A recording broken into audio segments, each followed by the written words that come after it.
Hi students, welcome to my eco class. Today I am going to discuss about the derivation of long run average cost curve.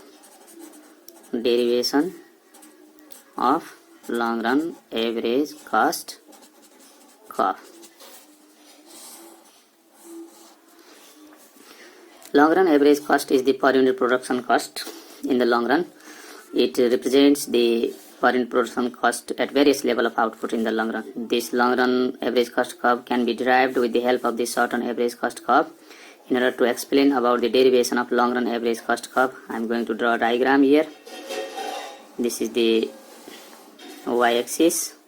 On y-axis we measure cost, and this one is the x-axis. On x-axis we measure output. In the long run, the firm has sufficient time period to change all factors of productions, or even it can change the scale of production. And let us suppose that in the long run the firm has used different three size of plants. This is the short run average cost curve 1.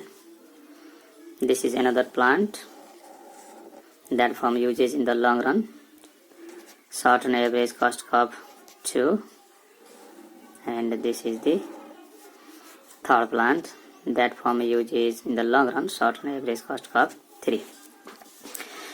In the long run, the firm does not stick with a single plant with the existing plant when it requires to increase in its output, and it can install different size of plant. Suppose that the firm has installed three size of plants in the long run. This short run average cost curve represents the per unit production cost from the use of first plant, or say small size of plant, and the short run average cost curve 2 represents the short run per unit production cost from the use of this second size of plant, or say medium size of plant, and this short run average cost curve 3 represents the per unit production cost from the use of this third plant, or this bigger size of plant. Suppose that the firm produces OQ1 level of output. This level of output can be produced at AQ1 per unit production cost, and if there is increase in the demand for goods and services in the market, the firm decide to produce more goods. Let us suppose that it decide to produce OQ2 level of output. This level of output can be produced at BQ2 per unit production cost. We see that when there is increase in the level of output, the per unit production cost initially declines, and when it reaches to its minimum level, thereafter the per unit production cost increases. We see that at OQ2 level of output, the per unit production cost is equal to BQ2.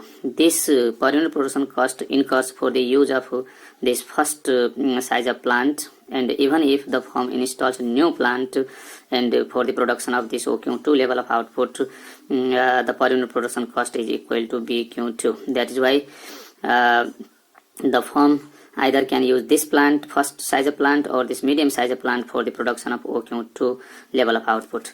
If again there is increase in the demand for goods and services in the market, the firm would like to produce some more goods and services so that it can meet the increasing demand for goods and services in the market by supplying more goods. Suppose that the firm produces OQ3 level of output. This level of output can be produced at CQ3 per unit production cost by installing this medium size of plant. If the same existing size of plant is used for the production of OQ3 level of output, you see that the per unit production will be much more higher. Here, if we extend this line up to the short run average cost curve, which will extend to this point, and per unit production cost will be much more higher. That is why the firm does not stick with the existing plant. It installs medium or more advanced plant so that it can minimize its per unit production cost. The same thing has happened here for the production of OQ3 level of output. The firm has installed new plant and been able to minimize its per unit production cost, which is equal to CQ3. Again, let us suppose that there is increase in the demand for goods and services in the market, and firm decides to produce more goods, suppose equal to OQ4. This level of output in cost per unit production cost equal to DQ4. Use of this second sizer plant, and even the firm installs this new sizer plant for the production of OQ4 level of output, the per unit production cost will be DQ4 here. So for the production of this OQ4 level of output, the firm can either use this medium sizer plant or can install this bigger sizer plant, and either this or this sizer plant can be used for the production of OQ4 level of output. Again, let us suppose that the firm decides to produce some more goods and services, say equal to OQ5, and this level of output can be produced by using this medium sizer plant or this bigger sizer plant. If firm decides to produce OQ5 level of output by using this medium sizer plant, then the per unit production cost will be much more higher. That is why here the firm does not stick with this medium size of plant for the production of OQ5 level of output. The firm installs this new plant so that it can minimize its per unit production cost. And here for the production of OQ5 level of output from the use of this third or bigger size of plant, the firm has been able to minimize per unit production cost. It is just equal to EQ5 here. And again, if firm decides to produce some more goods, say OQ6 level of output, you see that the per unit production cost even for the use of this bigger size of plant increases, which is equal to FQ6. This way, in the long run, the firm does not stick with a single plant. If it requires to produce more and more goods and services, it installs more advanced plant and start to produce from that plant. And that is why in the long run there are a number of short run average cost curve which incur from the use of different size of plants. With these different short-run average cost curve, we can be able to drive the long-run average cost curve. But how? To drive the long-run average cost curve, let us draw a smooth line which is tangent to the lower portion of each of the short-run average cost curve.